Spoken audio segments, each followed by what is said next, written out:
अगर आपको हमारा वीडियो अच्छा लगे तो प्लीज एक लाइक और चैनल को सब्सक्राइब कीजिए। तो आइए वीडियो शुरू करते हैं। व्यापारी के पुत्र की कहानी। किसी नगर में सागर दत्त नाम का एक व्यापारी रहता था। उसके लड़के ने एक बार 100 रुपए में बिकने वाली एक पुस्तक खरीदी। उस पुस्तक में केवल एक श्लोक लिखा था, जो वस्तु जिसको मिलने वाली होती है वह उसे अवश्य मिलती है। उस वस्तु की प्राप्ति को विधाता भी नहीं रोक सकता।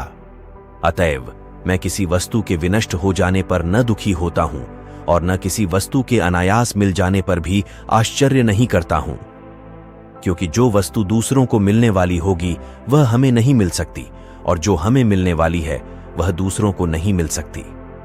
उस पुस्तक को देखकर सागर दत्त ने अपने पुत्र से पूछा, तुमने इस पुस्तक को कितने में खरीदा है? पुत्र ने उत्तर दिया, 100 रुपए में। अपने पुत्र से पुस्तक का मूल्य जानकर सागर दत्त कुपित हो गया।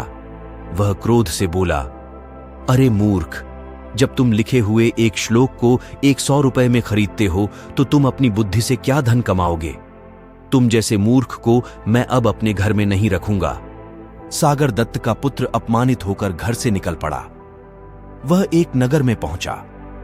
लोग जब उसका नाम पूछते तो वह अपना नाम प्राप्तव्य अर्थ ही बतलाता। इस प्रकार वह प्राप्तव्य अर्थ के नाम से पहचाना जाने लगा। कुछ दिनों बाद नगर में एक उत्सव मनाया गया। नगर की राजकुमारी चंद्रावती अपनी सहेली के साथ उत्सव की शोभा देखने निकली। इस प्रकार जब वह नगर का भ्रमण कर रही थी तो किसी देश का राजकुमार उसकी दृष्टि में आ गया। वह उस पर मुग्ध हो गई और अपनी सहेली से बोली, सखी, जिस प्रकार भी हो सके इस राजकुमार से मेरा समागम कराने का प्रयास करो। राजकुमारी की सहेली तत्काल उस राजकुमार के पास पहुंची और उससे बोली, मुझे राजकुमारी चंद्रावती ने आपके पास भेजा है। उनका कहना है कि आपको देखकर उनकी दशा बहुत शोचनीय हो गई है। आप तुरंत उनके पास न गए तो मरने के अतिरिक्त उनके लिए अन्य कोई मार्ग नहीं रह जाएगा। इस पर उस राजपुत्र ने कहा, यदि ऐसा है तो बताओ कि मैं उनके पास किस समय और किस प्रकार पहुंच सकता हूं। राजकुमारी की सहेली बोली, रात्रि के समय उसके शयन कक्ष में चमड़े की एक मजबूत रस्सी लटकी हुई मिलेगी। आप उस पर चढ़कर राजकुमारी के कक्ष में पहुंच जाना। इतना बताकर राजकुमारी की सहेली तो वापस लौट गई और राजकुमार रात्रि के आगमन की प्रतीक्षा करने लगा। किंतु रात हो जाने पर कुछ सोचकर उस राजपुत्र ने राजकुमारी के कक्ष में जाना एकाएक स्थगित कर दिया। संयोग की बात है कि व्यापारी पुत्र प्रातव्य अर्थ उधर से ही निकल रहा था। उसने रस्सी लटकी देखी तो वह उस पर चढ़कर राजकुमारी के कक्ष में पहुंच गया। राजपुत्री ने भी उसको राजकुमार समझ उसका खूब स्वागत सत्कार किया, उसको स्वादिष्ट भोजन खिलाया और अपनी शैया पर उसे लिटाकर स्वयं भी लेट गई। व्यापारी पुत्र के स्पर्श से रोमांचित होकर उस राजकुमारी ने कहा, मैं आपके दर्शन मात्र से ही अनुरक्त होकर आपको अपना हृदय दे बैठी हूं। अब आपको छोड़कर किसी और को पति रूप में वरण नहीं करूंगी। व्यापारी पुत्र कुछ नहीं बोला, वह शांत पड़ा रहा। इस पर राजकुमारी ने कहा, आप मुझसे बोल क्यों नहीं रहे हैं? क्या बात है? तब व्यापारी पुत्र बोला, मनुष्य प्राप्तक वस्तु को प्राप्त कर ही लेता है। यह सुनकर राजपुत्री को संदेह हो गया। उसने तत्काल उसे अपने शयन कक्ष से बाहर भगा दिया। व्यापारी पुत्र वहां से निकलकर एक शीर्ण मंदिर में विश्राम करने चला गया। संयोग की बात है कि नगर रक्षक अपनी प्रेमिका से मिलने उसी मंदिर में आया हुआ था। उसे देखकर उसने पूछा, आप कौन हैं? व्यापारी पुत्र बोला, मनुष्य अपने प्राप्तव्य अर्थ को ही प्राप्त करता है। नगर रक्षक बोला, यह तो निर्जन स्थान है, आप मेरे स्थान पर जाकर सो जाइए। व्यापारी पुत्र ने उसकी बात को स्वीकार तो कर लिया, किंतु अर्धनिद्रित होने के कारण भूल से वह उस स्थान पर न जाकर किसी अन्य स्थान पर जा पहुंचा। उस नगर रक्षक की कन्या विनयवती भी किसी पुरुष के प्रेम में फंसी हुई थी। उसने उस स्थान पर आने का अपने प्रेमी को संकेत दिया हुआ था जहां की प्रातव्य अर्थ पहुंच गया था। विनयवती वहां सोई हुई थी। उसको आते देखकर विनयवती ने यही समझा कि उसका प्रेमी आ गया है।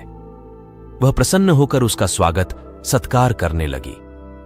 जब वह व्यापारी पुत्र के साथ अपनी शैया पर सोई तो उसने पूछा, क्या बात है, आप अब भी मुझसे निश्चिंत होकर बातचीत नहीं कर रहे हैं?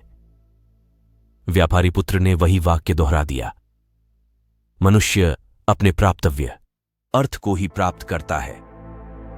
विनयवती समझ गई कि बिना विचारे करने का उसको यह फल मिल रहा है।